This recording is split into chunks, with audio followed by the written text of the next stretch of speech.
എന്തിനാ വെറുതെ, നമുക്ക് എന്തായാലും ഒരു കോപ്പ് അടിക്കാൻ പോണില്ല. അടിച്ചാല 1 കോടി, 50 ലക്ഷം എനിക്ക്, 50 ലക്ഷം നിനക്ക്. ഇത്ര പൈസ വെച്ച് നമ്മൾ എന്ത് ചെയ്യാ? ആദ്യം നമ്മൾ രണ്ടുപേരും ജോലി അങ്ങ് രാജിവെക്കണം. എന്നിട്ട് രണ്ടും ഒരേപോലത്തെ സൂപ്പർ ബൈക്ക് എടുക്കണം. പച്ച പച്ച. അയ്യോ, അത് പൊളിയും കേട്ടാ. ഞാൻ കേട്ടാ തന്നെ ചാർജ് ആയി. എന്നിട്ട് വേണം നമ്മളെ കളിയാക്കി എല്ലാ തെണ്ടികളെ ഫ്രണ്ടിലും ചെന്ന് നമുക്ക് മാസ് കാണിക്കാം. ബാക്കി വരുന്ന കുറച്ച് പൈസക്ക് നമുക്ക് പാവപ്പെട്ട കുട്ടികൾക്ക് കുറച്ച് കൊടുക്കും.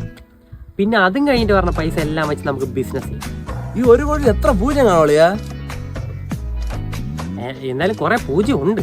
നമ്മൾ ഈ അംബാനിയെക്കാളും മോളില് വലിയ പണക്കാരനാവുമായിരിക്കും ഈ 1 കോടിയെ കിട്ടിക്കഴിഞ്ഞാൽ.